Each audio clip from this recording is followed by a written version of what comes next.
The day the war ended, the world did not feel victorious, it felt tired. Ned Stark stood beside the broken gates of King's Landing, his grey eyes fixed on the city that now belonged to his friend.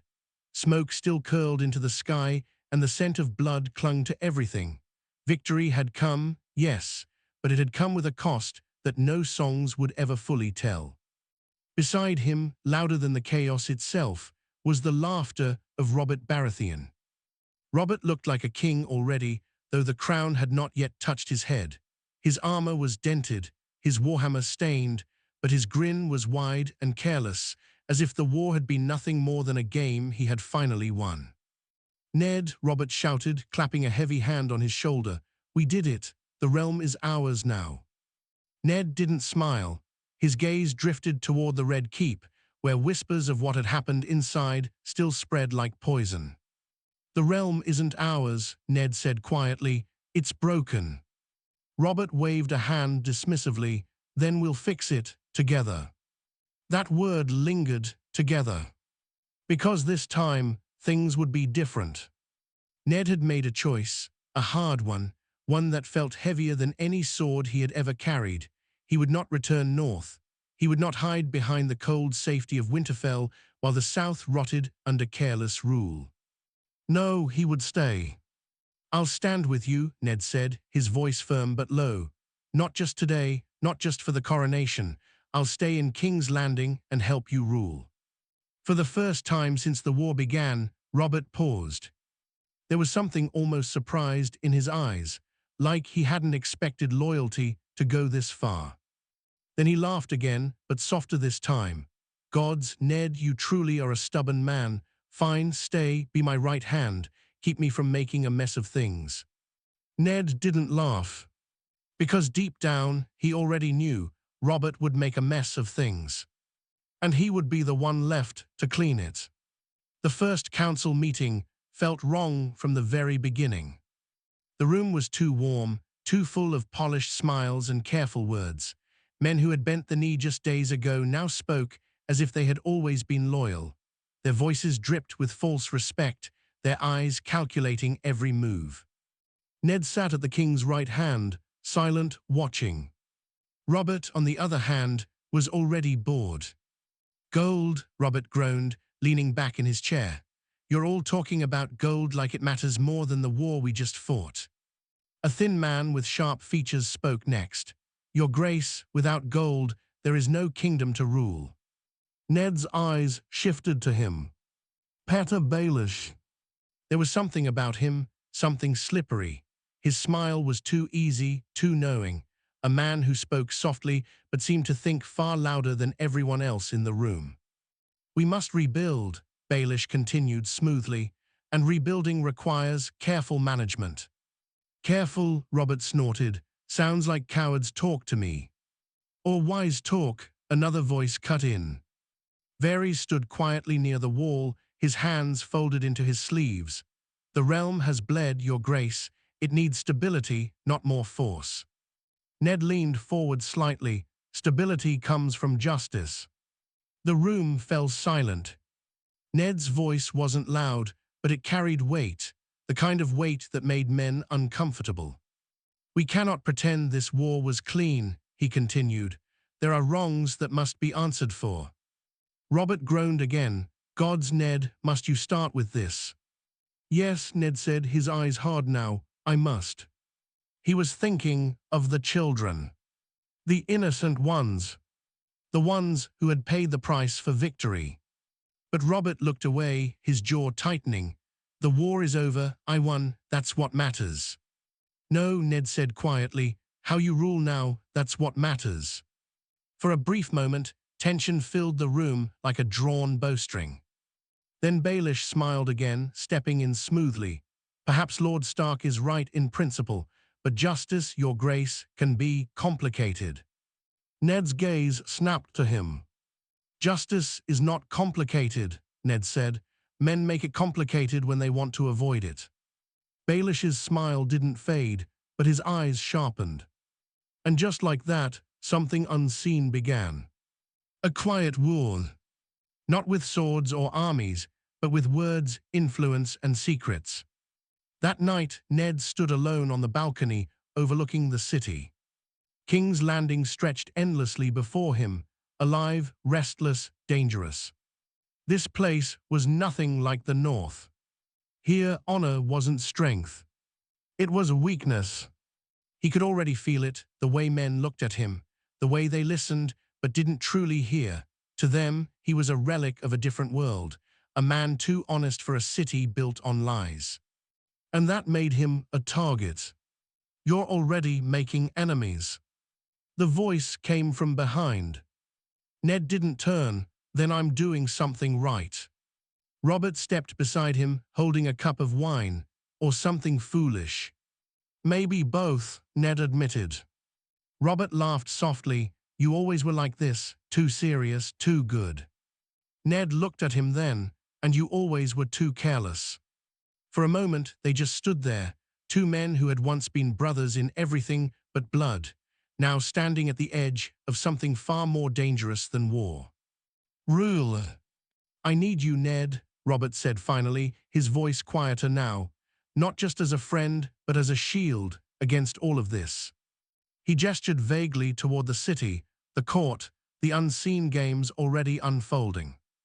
Ned nodded slowly, then listen to me when it matters. Robert smirked, we'll see about that. And that was the problem. Ned already knew Robert would not listen. And when that day came, it wouldn't just be the king who paid the price. It would be the realm. And maybe Ned Stark himself. Morning in King's Landing did not bring peace, it brought noise. The city woke like a restless beast, shouting, arguing, trading, lying. From the Red Keep, Ned Stark could hear it all, even from behind thick stone walls. It was nothing like the North, where silence carried meaning. Here, silence meant danger. And already, danger was growing. Ned stood in the small council chamber before the others arrived. He preferred it that way. It gave him time to think and to watch. Because in this place, watching mattered more than speaking. The doors creaked open, and the first to enter was Varys, moving softly as ever, his expression calm but unreadable. You rise early, Lord Stark, Varys said gently. I don't sleep much here, Ned replied. Varys gave a small, knowing smile. King's Landing has that effect on honest men. That word again. Honest. Ned was beginning to realize it sounded more like a warning than a compliment in this city. What do you want, Lord Varys? Ned asked. To serve the realm, Varys said smoothly, as do you, I hope. Ned turned to face him fully. Speak plainly. Varys' eyes flickered for just a second. Plainly, then, there are those at court who see your presence as inconvenient. Ned didn't react, though he had expected as much. Inconvenient to whom? Varys stepped closer, lowering his voice. To men who prefer a king who does not ask questions. Ned's jaw tightened slightly. Then they should fear me, he said. Varys smiled again, but this time there was something colder behind it. Oh, they do, that is precisely the problem. The rest of the council arrived not long after. Petyr Baelish came in with his usual careless confidence, as if the room already belonged to him. Behind him followed others, lords, advisors, men who wore loyalty like a mask. And finally, Robert Baratheon himself. He looked worse than yesterday. Wine already in hand, eyes slightly red, movements just a bit slower. The weight of the crown, even before wearing it, was beginning to show, but Robert hid it well, burying it under laughter and impatience. Let's make this quick, Robert grumbled as he dropped into his chair. I've no interest in sitting here all day. Baelish smiled faintly. Of course, Your Grace, then we'll begin with something simple. Ned didn't trust that word. Simple things in this court were never truly simple. Baelish unrolled a parchment. The crown is in debt. Robert groaned loudly. Already, I've been king for what, 5 minutes? War is expensive, Baelish replied calmly, and your predecessor was not known for careful spending. Ned leaned forward. How much? Baelish glanced at him, almost amused. A great deal, Lord Stark. That's not an answer. It is the only answer that matters, Baelish said lightly, enough to require creative solutions. Ned's eyes hardened. There is nothing creative about debt. You either pay it or you don't. And if you cannot, Baelish asked, then you make sacrifices. Baelish's smile widened slightly. But the question is, whose sacrifices? The room went quiet, because everyone understood what he meant. Taxes, cuts, burdens placed not on the powerful, but on the weak. Ned spoke before anyone else could. The people have suffered enough. Robert sighed, rubbing his temples. Gods. Here we go again. They fought your war, Ned continued. They bled for it. You don't repay that by crushing them with debt. Baelish tilted his head, and yet the gold must come from somewhere. From those who can afford it, Ned shot back. A brief silence followed. Then Baelish chuckled softly. You truly believe the powerful will simply give up their wealth because it is fair? Ned met his gaze without hesitation. If they woe, then they can be made to. That changed something. The air shifted. Because now Ned wasn't just speaking about justice. He was threatening power. Later that day, Ned walked through the halls of the Red Keep, his thoughts heavy. He was starting to see it clearly now. This wasn't a court. It was a battlefield. And he was surrounded. You're making enemies faster than I expected. The voice was familiar. Ned turned to see Jaime Lannister leaning casually against a pillar, golden armor shining even in the dim light. I'm not here to make friends, Ned said. Jaime smirked. No, you're here to make trouble. There's a difference. Ned studied him carefully. You find this amusing. I find you amusing, Jaime replied. A man like you in a place like this, it won't end well. Is that a warning? It's a certainty. Jaime pushed himself off the pillar, stepping closer. You think honor will protect you, that doing the right thing will somehow win you allies. Ned didn't respond. Because deep down, he knew Jaime wasn't entirely wrong. This city eats men like you, Jaime continued quietly, slowly, piece by piece. Then I'll make sure it chokes, Ned said. Jaime laughed at that, genuinely this time. I almost hope you do, he said. It would make things interesting. And with that, he walked away, leaving Ned alone again. But not at peace. That night, Ned sat in his chamber, staring at a letter he hadn't yet opened. It bore the seal of the North, of home, of everything he had left behind. His hand hesitated for just a moment, then he broke the seal. The words inside were simple, but they hit harder than any blade. Winterfell needed him. His family needed him. And yet he had chosen to stay, to fight a different kind of war, a more dangerous one. Ned folded the letter slowly, his expression unreadable. Because for the first time since arriving in King's Landing, he felt doubt, not in his honor, not in his duty, but in whether this was a war he could actually win. Far away in another part of the Red Keep, Petyr Baelish stood in the shadows, speaking quietly to a figure hidden from view. He's exactly what we feared, Baelish said softly. Too strong, the figure asked. Baelish smiled thinly, too honest. And that makes him dangerous. No, Baelish replied. It makes him predictable. A pause. Then, shall we remove him? Baelish's eyes gleamed faintly in the dark. Not yet, he said. Men like him don't fall quickly. His smile deepened. They fall tragically. The days that followed did not get easier, they got sharper. Every word in court now felt like a blade, carefully hidden behind polite smiles. Ned Stark had started to notice the pattern. No one spoke directly unless they had something to gain. No one disagreed openly unless they were certain they had protection. And Ned had neither. Still, he refused to bend. It began with a complaint. A small one, at least on the surface. A group of farmers from the Riverlands had come to King's Landing begging for justice. Their lands had been raided, burned, looted, their families scattered. They named the attackers clearly. Men wearing the lion of Tywin Lannister. The moment the name was spoken in the throne room, the air changed. Even Robert Baratheon, lounging lazily on the Iron Throne, straightened just a little. "That's a bold claim," Robert muttered. The farmers fell to their knees. "Your Grace, we swear it. They flew the lion banner, burned our homes, took everything." Ned stepped forward before anyone else could speak. "Have you brought proof?" he asked. One of the men held up a torn piece of cloth, crimson, with a faint golden thread still visible. "A Lannister banner." Ned took it, his face darkening. "This will be investigated," he said firmly. Before he could say more, a voice cut in smooth, controlled, dangerous.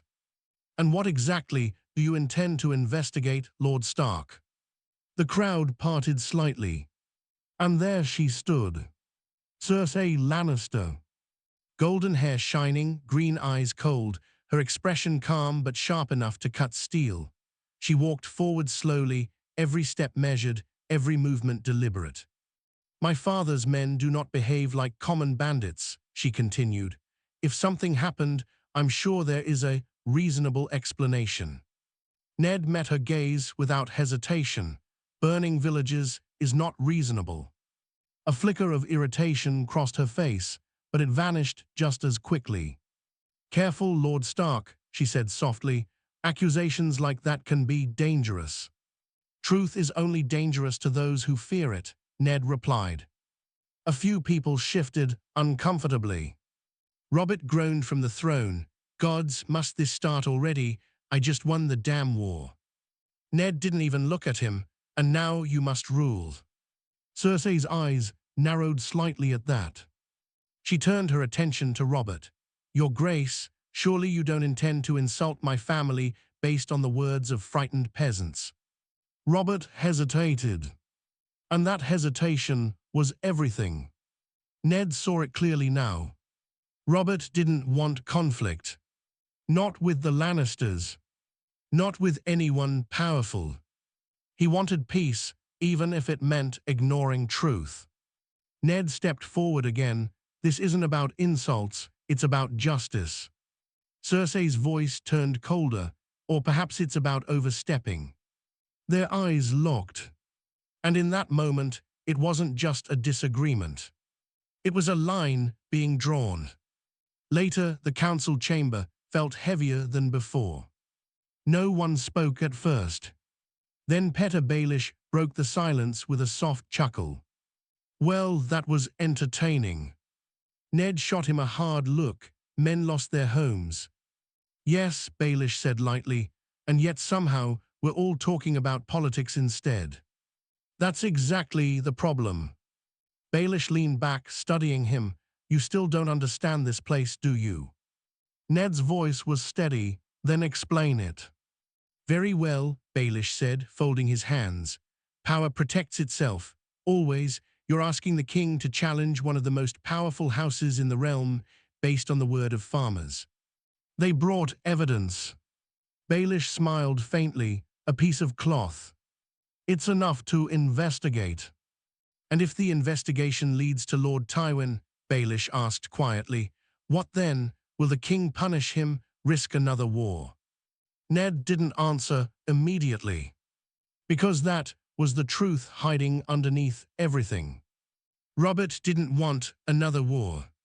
"Justice doesn't depend on convenience," Ned said finally. Baelish's smile faded just a little. "No, but survival does." That evening, Robert found Ned alone again. This time, there was no laughter. Only frustration. "You're pushing too hard," Robert said bluntly. Ned didn't turn. "I'm doing what's right." "You're making enemies I can't afford," Robert snapped. The Lannisters helped us win. They helped themselves, Ned replied, and now they're taking more. Robert ran a hand through his hair, clearly irritated. Even if it's true, what do you expect me to do? March against Tywin now? I expect you to act like a king. That hit harder than anything else. Robert's face hardened, and I expect you to remember who wears the crown. Silence fell between them. Heavy, uncomfortable. Because, for the first time, they weren't standing on the same side. Ned spoke more quietly this time. If you ignore this, it won't stop. Robert didn't respond right away. When he did, his voice was tired. I didn't fight a war to spend the rest of my life fighting more. Ned finally turned to face him. Then don't call it peace when it's just fear. Robert's jaw tightened. And just like that, the distance between them grew. That night, whispers spread through the Red Keep. Not loud, not obvious, but dangerous. Cersei Lannister sat quietly in her chamber, listening as a servant finished speaking. So Lord Stark intends to pursue this matter further, she asked softly. Yes, Your Grace. Cersei dismissed the servant with a small wave. She stood slowly, walking to the window, looking out over the dark city.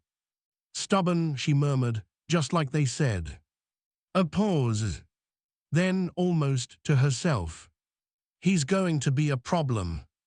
From the shadows, a familiar voice responded.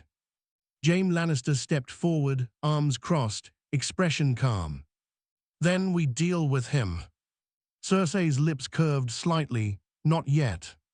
She turned, her eyes cold and calculating. Men like Ned Stark don't fall because they're weak. Her smile sharpened. They fall because they refuse to bend. And far away, in his chamber, Ned Stark sat alone once again. But this time, he wasn't just thinking. He was preparing. Because now, he understood something clearly. This wasn't just a court full of liars. This was a game. And he had just made his first real move. Even if it meant he was already losing. The next morning came with a quiet that felt wrong. King's Landing was never truly silent, but something had shifted. The usual chaos outside the Red Keep seemed distant, almost muffled, as if the city itself was waiting. Ned Stark felt it the moment he woke. This wasn't just politics anymore. This was escalation. The summons came early. The king calls for a private council, the guard said, bowing slightly. Ned didn't ask questions. He already knew this would not be a normal meeting. When he entered the chamber, only 3 others were present.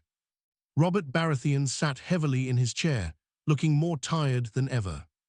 Varys stood quietly to one side, hands folded as always. And near the table, casually studying a piece of parchment, was Petyr Baelish. No guards. No witnesses. That alone made this dangerous. You've stirred quite the storm, Robert said without greeting. Ned stepped forward. If truth causes a storm, then it was already there. Robert sighed. Gods, you never stop, do you? No. Baelish let out a soft chuckle, admirable in a tragic sort of way. Ned ignored him. You called me here, speak plainly. Robert leaned forward, his voice lower now.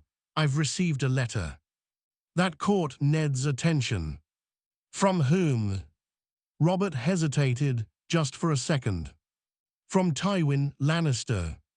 The room felt colder instantly. Ned's expression didn't change, but inside everything sharpened. And what does he say? Robert tossed the parchment onto the table. He denies everything, says the attacks were the work of deserters, men acting without orders. Ned didn't even look at the letter. Of course he does. Baelish tilted his head slightly. A reasonable explanation, is it not? War leaves many loose ends. Convenient, Ned replied coldly.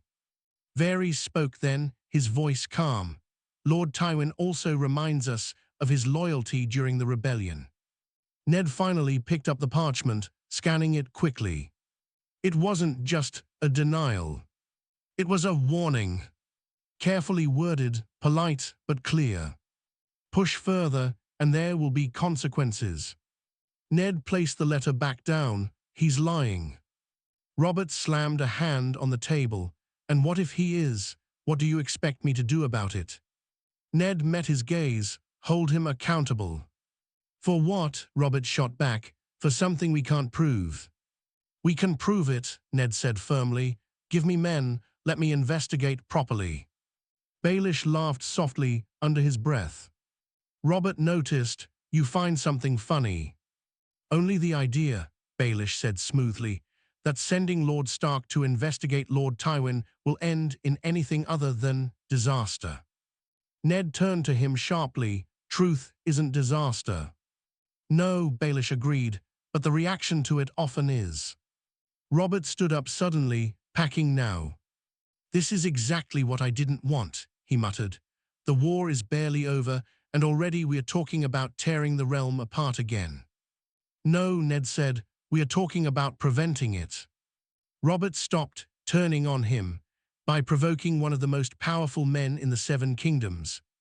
By showing that no one is above the law. Robert let out a harsh laugh. You still believe that? Ned didn't hesitate. Yes. That answer hung in the air. Heavy. Unwelcome. Because everyone else in that room knew the truth. Power was above the law. It always had been. Varys stepped forward slightly, his voice gentle but firm. Perhaps there is a middle path. Ned glanced at him. Speak. We acknowledge the complaint, Varys said, but avoid direct accusation. Quietly send men to observe, gather more substantial evidence before making any bold moves.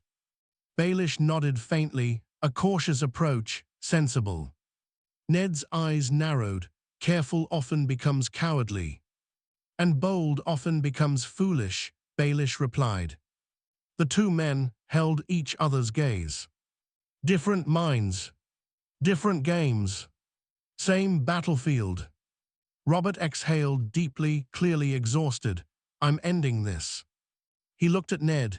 You want to investigate? Fine, but you do it quietly. No accusations, no provoking Tywin. Ned considered that for a moment. It wasn't enough. But it was something. I'll accept that, he said finally. Baelish's smile returned, small and knowing. Because even that small victory came with risks. As the meeting ended, Ned moved to leave, but Varys' voice stopped him. A word, Lord Stark. Ned paused, then nodded. Once Robert and Baelish were gone, Varys stepped closer. You are walking a dangerous path, he said softly. Ned didn't look at him, so I've been told. Not dangerous for you, Varys continued, dangerous for the realm. That made Ned turn. What does that mean? Varys' expression remained calm. If you push too hard, too fast, you may force powerful men into desperate choices. Good, Ned said. Let them show their true faces. Varys shook his head slightly. Desperate men don't reveal themselves, they destroy what threatens them. A quiet warning. Not loud, but very real. Later that day, Ned prepared to leave the Red Keep. Not for the North. Not yet. For the Riverlands. To see the truth with his own eyes. As he fastened his cloak, a guard entered. My lord, a message. Ned took it, breaking the seal quickly. His eyes moved across the words. And then stopped. For just a moment. Something shifted in his expression. Not fear, but something close to it. The message was short. Only one line. But it was enough. Turn back, or the North will bleed next. Ned folded the letter slowly, his face hardening. A threat. Not against him. Against his home. Against his family. And that changed everything. Far across the castle, Cersei Lannister stood beside a window once more, watching the distant horizon. "He's leaving," she said quietly. Behind her, Jaime Lannister smirked. "Good, makes things easier." Cersei's eyes didn't move. "No, it makes things uncertain." She paused, then added softly, "If he finds proof, we won't be able to stop what comes next." James shrugged. "Then we make sure he doesn't." Cersei finally smiled. "Cold. Precise. Exactly." And as Ned Stark rode out of King's Landing, the weight of the letter heavy in his mind, he didn't realize one thing. This wasn't just an investigation anymore. It was a trap, and he had just stepped directly into it.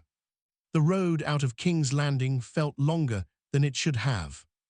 Dust rose with every step of the horses, clinging to armor, cloaks, and skin. The city behind them slowly disappeared, but the tension it carried did not fade. It followed them, quiet, invisible, dangerous. Ned Stark rode at the front, silent as ever, his mind far from the road ahead. That message hadn't left him. Turn back, or the North will bleed next. It wasn't an empty threat, not here, not in this game. Whoever sent it knew exactly where to strike. Not at him. At what he loved. "You've been quiet, my lord." The voice came from behind. Ned glanced back to see one of his men, loyal, steady, but uneasy. "There's nothing to say," Ned replied. The man hesitated. "With respect, there is that message." Ned cut him off. "We move forward." No doubt. No hesitation. But inside, it wasn't that simple. Because this was no longer just about justice. Now it was about risk.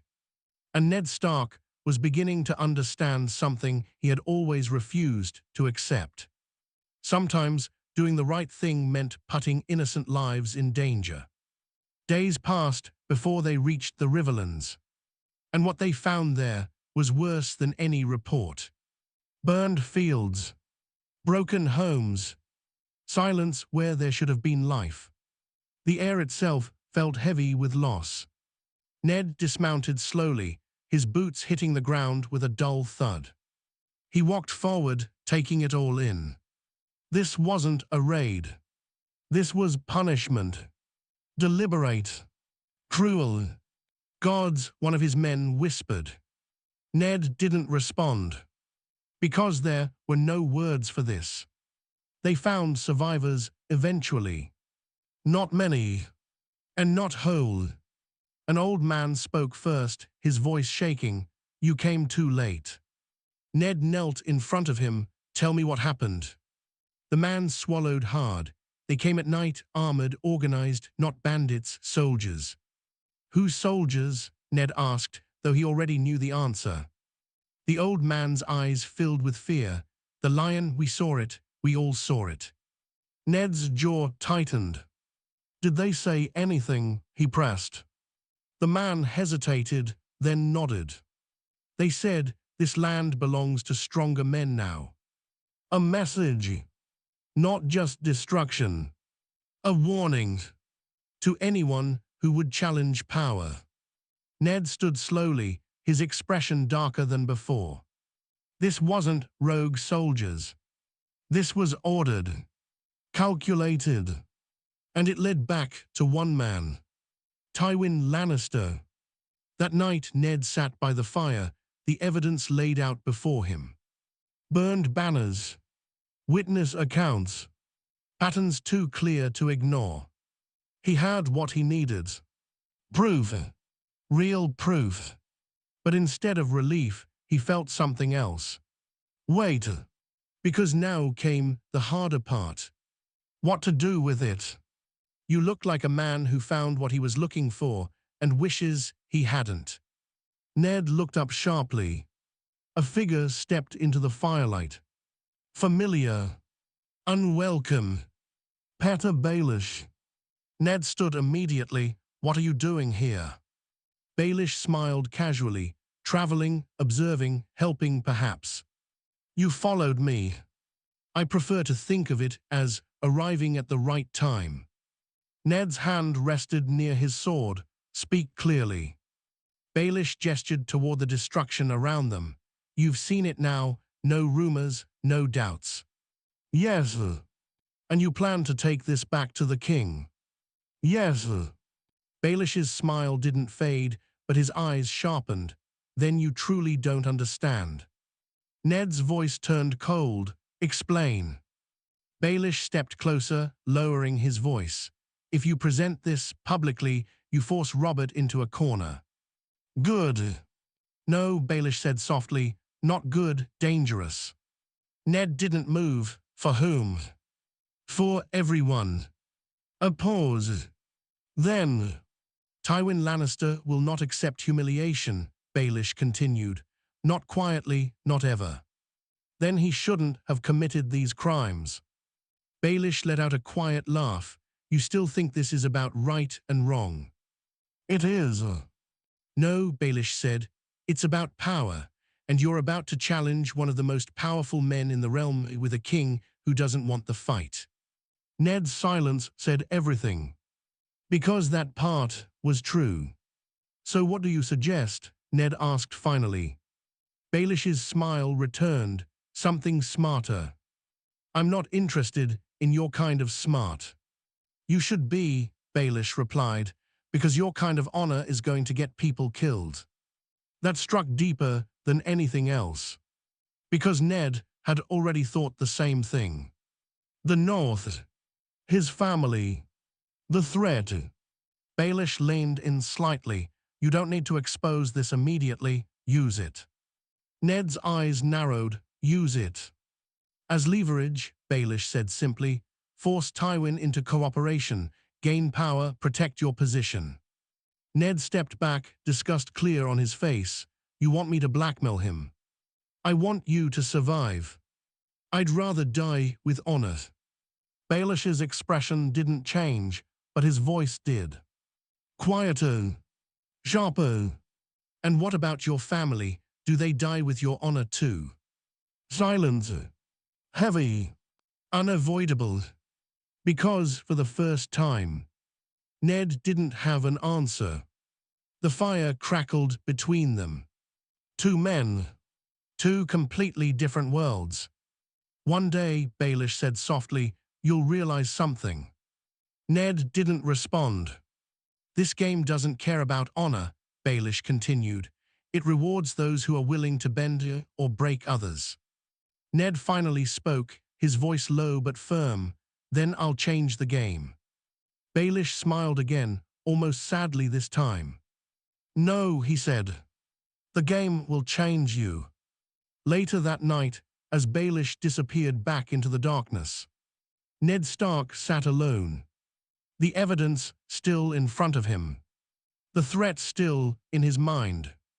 And a choice forming whether he wanted it or not. Expose the truth and risk everything. Or play the game and become something he was not. For the first time since he rode south, Ned Stark felt truly trapped. Far away in King's Landing, Cersei Lannister received word. He's found it, the messenger whispered.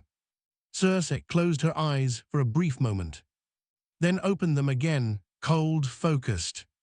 Then it's time, she said. Behind her, Jaime Lannister rested a hand on his sword. What's the plan?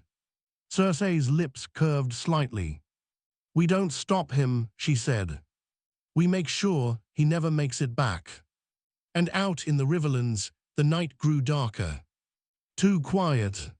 Too still. Like the world itself was holding its breath. Waiting. Because the trap had already been set. And this time, there would be no easy way out. The night didn't feel natural. There was no wind, no distant animal sounds. Even the fire burned too quietly, as if it knew something was coming and didn't dare crackle too loud. Ned Stark sat awake, his eyes open, his thoughts heavier than ever. Sleep wouldn't come. Not after what he had seen. Not after what he now knew. And definitely not after what Petter Baelish had said. What about your family? That question stayed with him because it was the only one that truly mattered. A twig snapped. Ned's hand moved to his sword instantly. Not panic. Instinct. Who's there? One of his men called out. No answer. Then, another sound. Closer. Too close. Form up, Ned ordered quietly, rising to his feet. His men moved fast, forming a loose circle around the camp. Steel slid from sheaths. Eyes scanned the darkness. And then, they came. It wasn't loud at first. No war cries, no thunder of hooves. Just shadows moving where shadows shouldn't be. Then steel flashed. And everything exploded. Ambush, someone shouted, but it was already too late. Men poured in from the darkness, fast and precise, not bandits, not desperate raiders. Trained, organized, deadly. Ned met the first attacker head-on, his blade striking hard, clean, without hesitation. The man fell, but another took his place immediately. There were too many. And they weren't trying to scare. They were trying to kill. Protect Lord Stark, one of his men yelled. But Ned pushed forward instead. Hold the line, he commanded. Because retreat meant death. And panic meant slaughter. Steel clashed in the firelight. The camp turned into chaos, shouts, pain, the sick sound of blades finding flesh. Ned fought like the man he had always been. Direct. Honest. But here, that wasn't enough. Because his enemies weren't fighting for honor. They were fighting to win.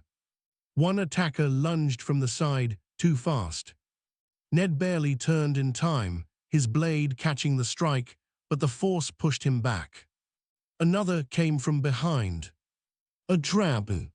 He twisted, just barely avoiding the killing blow, but the edge still caught his shoulder. Pain burned through him, but he didn't fall. Couldn't fall. Not here. Not now. Fall back, one of his men shouted.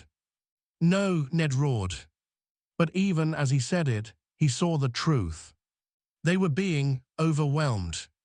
This wasn't a random attack. This was planned. Calculated. Someone knew exactly where they would be. Exactly when to strike. And exactly how to break them. Across the chaos, one figure stood still. Watching.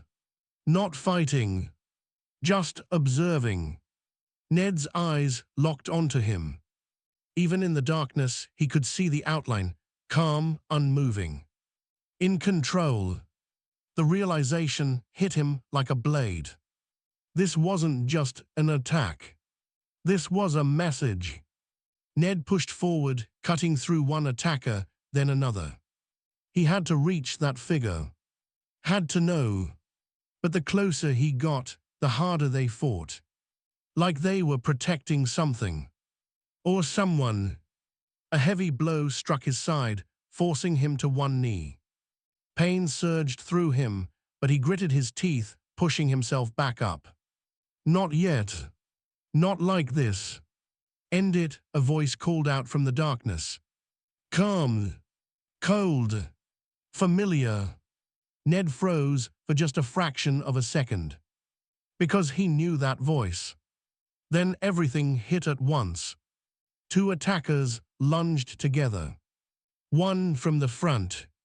One from the side. Ned blocked the first, but the second. The blade cut deep. He staggered. Fell. The world tilted. The sounds of battle faded, slowly, like they were being pulled away. All that remained was the figure walking toward him. Step by step. Unhurried. Certain. The firelight flickered across his face. And there was no surprise. No shock. Only quiet understanding. Jaime Lannister. You should have turned back, James said calmly. Ned tried to stand, but his body didn't respond. Blood soaked into the ground beneath him. "You," Ned managed, his voice low. James crouched slightly, meeting his gaze. "You found what you were looking for. That was your mistake." Ned's breathing was heavy now, uneven. "This proves everything," he said, forcing the words out. James tilted his head. "No, this ends everything." Ned's hand tightened weakly around his sword. "Tywin ordered this," he said. James didn't deny it, didn't confirm it, just watched him. And that silence was answer enough. "You think this will stop anything," James continued, "that your death will change how this world works?" Ned didn't respond immediately. Because the truth was, he didn't know anymore. James stood slowly, looking down at him. "You were never meant to survive this game," he said. "Men like you don't." For a moment, everything went quiet. The fighting had stopped. Ned's men, most were gone. The rest scattered. Defeated. James turned away slightly. "Finish it." One of the soldiers stepped forward. Blade ready. Ned's vision blurred, but his mind was still clear. One last thought. Not of kings. Not of war. But of the North. Of home. Of the people he might never see again. And then... Wait. The shout cut through everything. Sharp. Urgent. Unexpected. James turned, frowning. A rider approached fast, breathless, desperate. He stopped just short of them, jumping down. "My lord, orders." James' expression darkened slightly. "From whom?" The man hesitated for just a second. Then, "From Cersei Lannister." That changed everything. James took the letter, reading it quickly. His jaw tightened. For the first time, something like annoyance crossed his face. Ned watched, barely conscious. Something had shifted. James folded the letter slowly, then looked down at Ned again.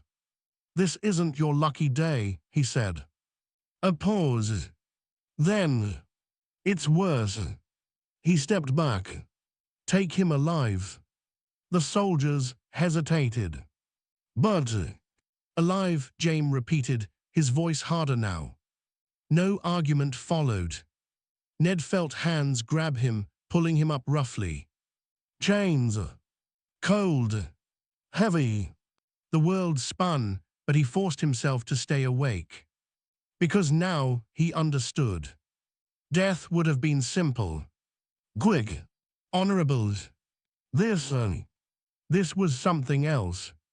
As they dragged him away, James watched silently, then turned his gaze toward the dark horizon, toward King's Landing, where the real game was being played. And far away in the Red Keep, Cersei Lannister stood alone, the faintest smile on her lips. "Dead men are martyrs," she murmured softly. Her eyes grew colder. "Broken men are warnings." And somewhere on the road back to King's Landing, Ned Stark, bleeding and chained, realized the truth too late. He had not lost the game. He had just become part of it. The journey back to King's Landing was slow, painfully slow. Not because the road was long, but because every step reminded Ned Stark that he was no longer in control. Chains clinked softly with the movement of the horses. His hands were bound, his wounds roughly treated, just enough to keep him alive, not enough to ease the pain. Alive. That word meant something different now. It wasn't mercy. It was purpose.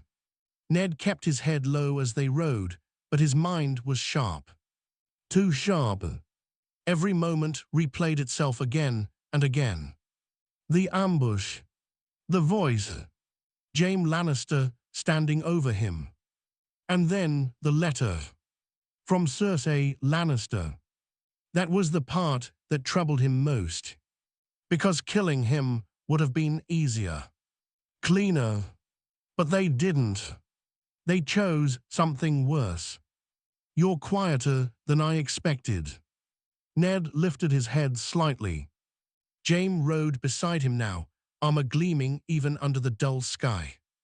Disappointed, Ned asked, his voice rough. Jaime smirked faintly. A little. I thought you'd spend the whole ride lecturing me about honor.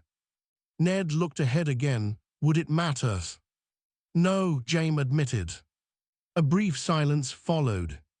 Then, you should have stayed in the north, Jaime added. Ned's jaw tightened. And let men like you rule unchallenged. Jaime laughed softly. Men like me always rule, you just chose to notice. The road passed through smaller villages as they neared the capital. Word spread quickly. People watched as they rode by. Some whispered. Some stared.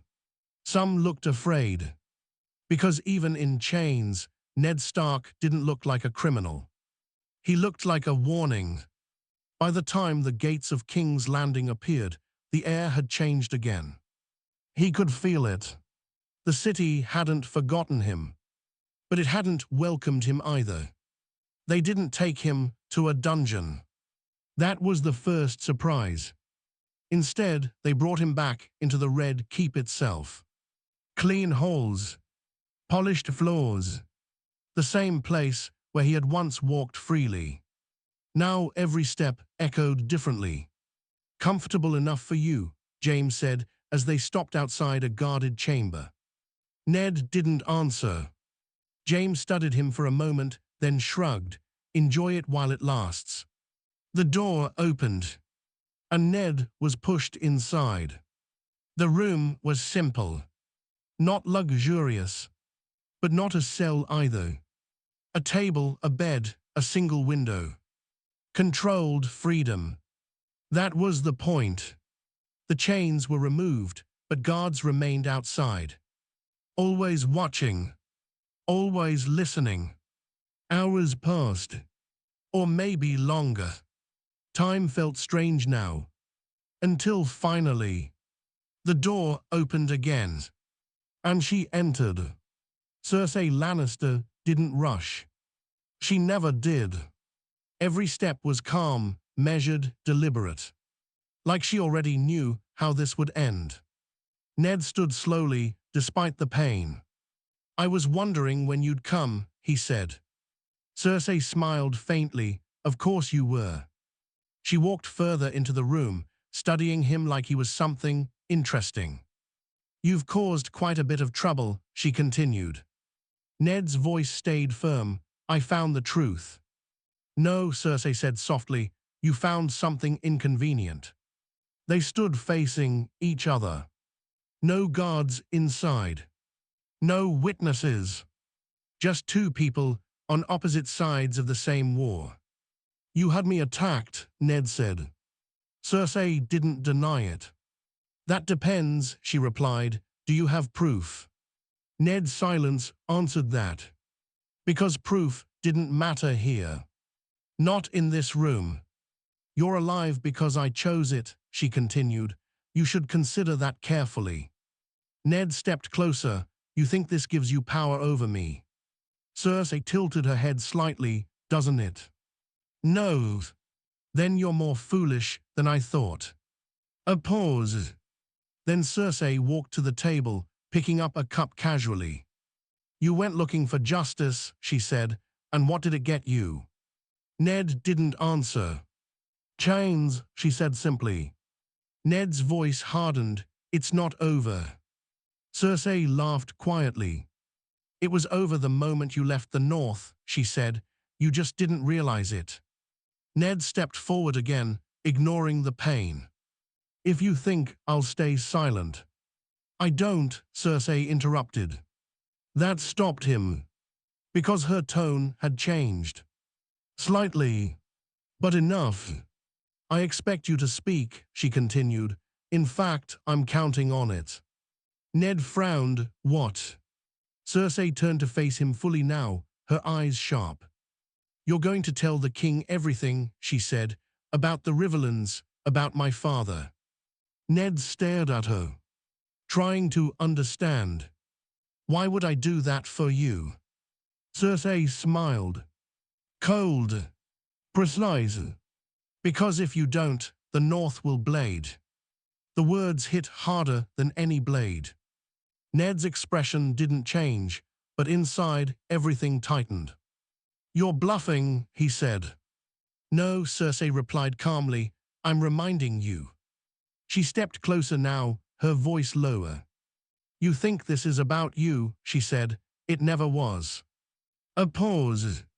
Then, it's about what you're willing to lose. Ned's mind raced. This was the trap. Not the ambush. Not the capture. This. A choice. Speak the truth and trigger war, putting his family at risk. Or stay silent and become complicit in everything he stood against. You can't have both, Cersei said softly, honor and safety. Ned looked at her, his eyes steady despite everything. Watch me. For the first time. Cersei's smile faded slightly.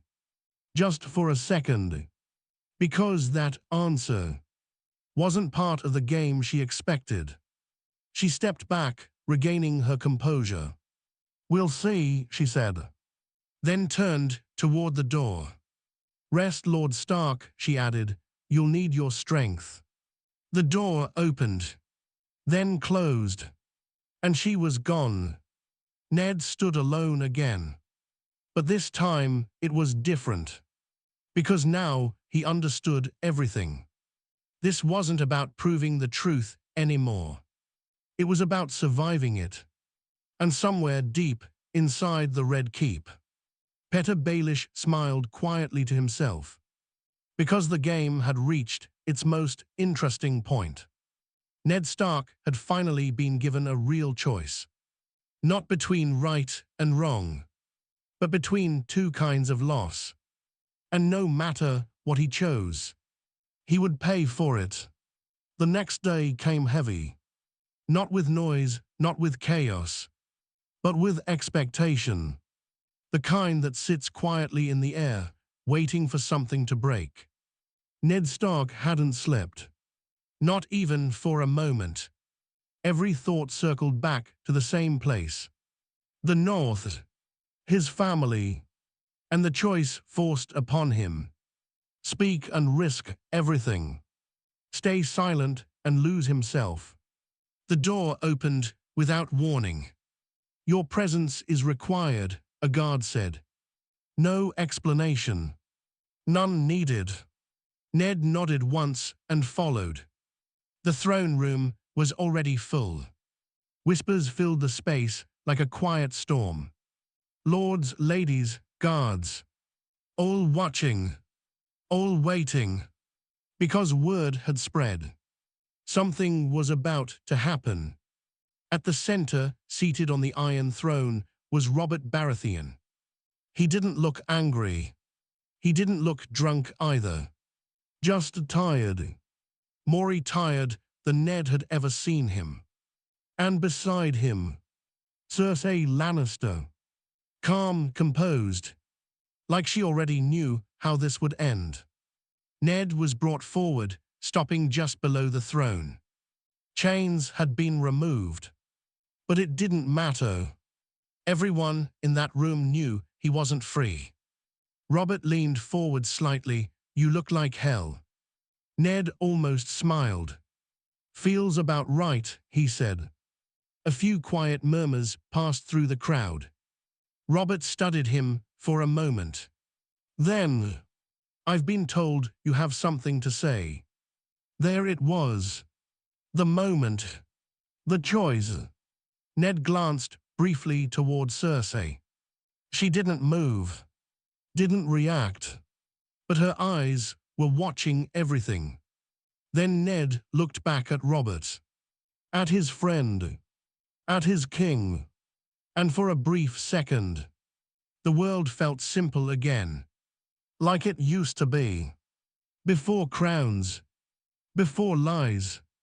Before this game, the Riverlands were attacked, Ned said clearly. The room went silent. Every whisper died instantly. Villages burned. Families slaughtered, he continued, not by bandits, but by soldiers. Robert's expression darkened slightly. Whose soldiers? Ned didn't hesitate. The banners of Tywin Lannister were seen. The reaction was immediate. Shock, tension, fear. Because now it was out. Public. Unavoidable. Robert sat back heavily. Gods. He rubbed his face, clearly overwhelmed. You're certain? Yes. Before Robert could respond, Cersei stepped forward. Bold accusations, she said smoothly, especially from a man who was recently captured under questionable circumstances. All eyes shifted again. Because now the narrative was changing. Ned turned to face her. I have witnesses, he said.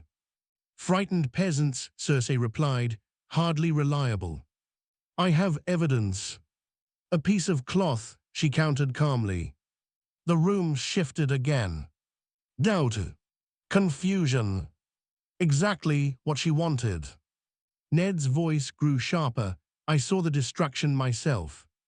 And yet, Cersei said softly, you return alone with no solid proof. A pause. Then, how unfortunate. Robert slammed a hand on the throne. Enough, he roared. Silence fell instantly. He looked between them.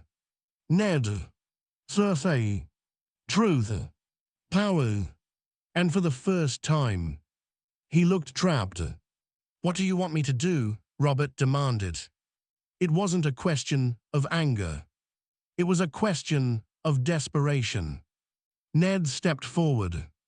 Send men, he said, investigate properly, hold those responsible accountable. Cersei spoke immediately after. Or perhaps avoid tearing the realm apart based on uncertain claims. Robert stood now, packing, thinking, struggling, because this wasn't just a decision. It was a line. Once crossed, there was no going back.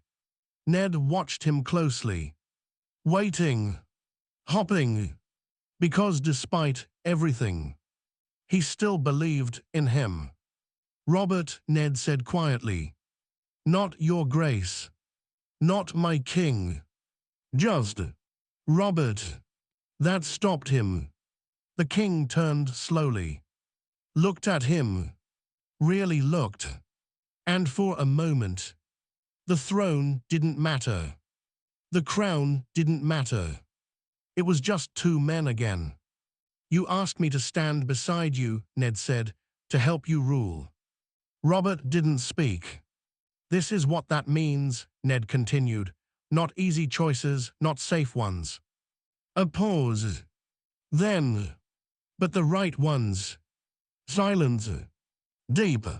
Heavy. Cersei watched carefully now. Because this was dangerous. Not politics. Not manipulation. Something worse. Truth. Robert exhaled slowly. Then stopped packing. Then turned. Send riders to the Riverlands, he said. The room froze. Quietly, he added, but thoroughly, I want answers. Cersei's expression didn't change. But her eyes did. Just slightly. Because this was not what she wanted. Ned felt it too. A small shift. A small victory. But in this game, even small victories came with a cost. Robert sat back down heavily. If this is true, he muttered, gods help us all. Cersei stepped back slowly. Silent now. Thinking. Adjusting. Because the game wasn't over. It had just changed. Across the room, Petyr Baelish stood quietly, watching, smiling, because this was exactly what he enjoyed most. Chaos just beginning to grow. As the court began to stir again, Ned stood still. He had made his choice. He had spoken the truth. But deep down, he knew something was wrong.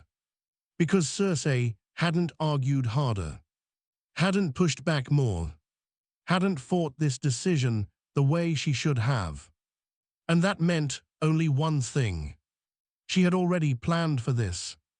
As the crowd slowly dispersed, Ned Stark realized the truth too late. He hadn't escaped the trap. He had just walked deeper into it. Far above, in the shadows of the Red Keep, Cersei Lannister stood at a window once more, looking down at the city, at the people, at the game unfolding exactly as it needed to. "Let him have his truth," she whispered. Her lips curved slightly. "Now we take everything else." The days that followed felt calm. Too calm. The kind of calm that doesn't bring peace, it hides something. Ned Stark stood in the courtyard, watching as riders prepared to leave for the Riverlands. Men chosen carefully. Trusted. Vast. Robert Baratheon had kept his word. For once. And yet, Ned didn't feel relief. Because something wasn't right. "You should be satisfied." Ned didn't turn. He already knew the voice. Petter Baelish stepped beside him, hands behind his back, eyes watching the riders. "The king listened to you," Baelish continued. "That's no small thing." "No," Ned said quietly, "it is." A pause. Then, "But it's not enough." Baelish smiled faintly. "It never is for men like you." Ned finally looked at him. "You knew this would happen." Baelish tilted his head. "Which part?" "All of it."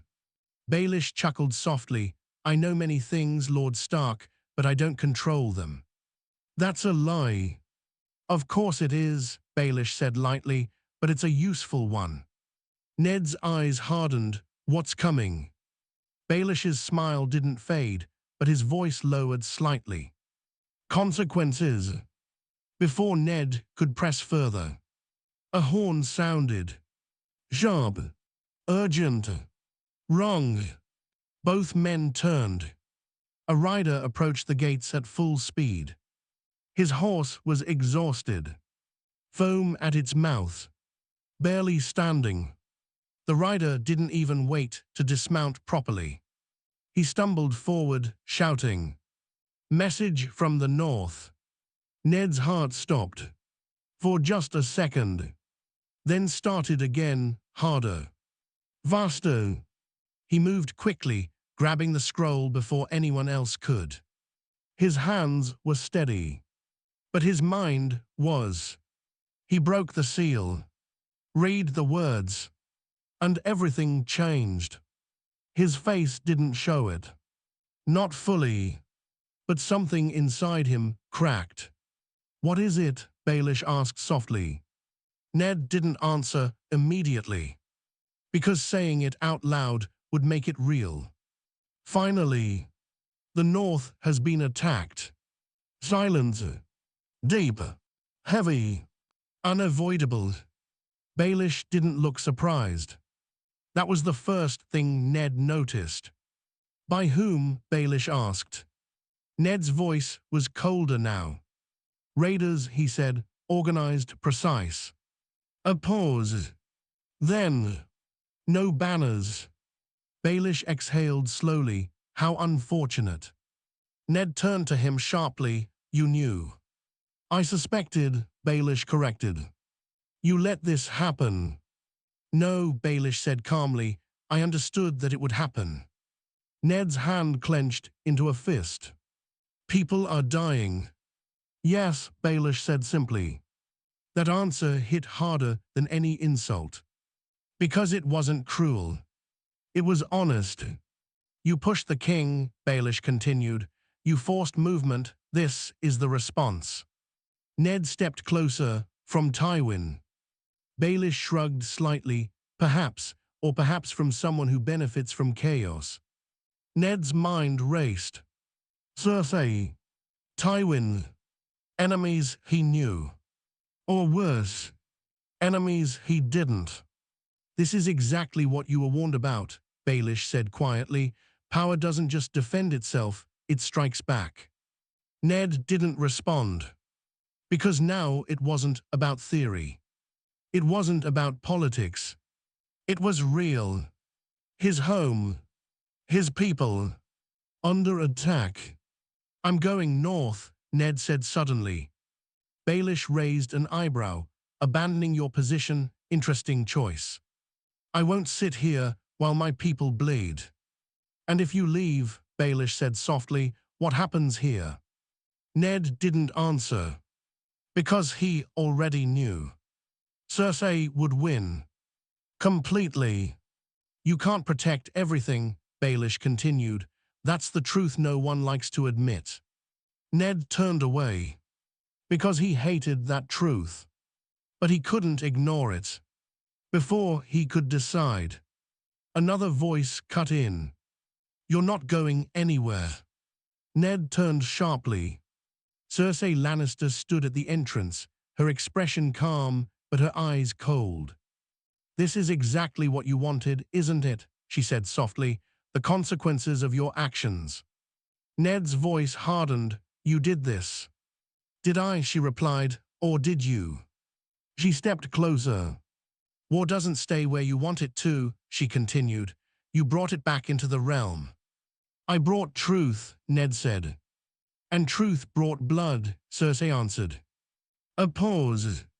Then, you leave now, she said, and you abandon the king in the middle of a crisis. My people are dying. So are his, she said coldly. Ned froze. Because that was the trap. Not chains. Not threats. Responsibility. You wanted to help him rule, Cersei said. This is what ruling looks like. Ned's mind felt torn in two. North. South. Family. Duty. For the first time. He didn't know what the right choice was. And that terrified him. Cersei watched him carefully. Because this moment, this hesitation, was everything. You can't save them all, she said softly. Ned closed his eyes for just a second. Then opened them again. Different. Not broken.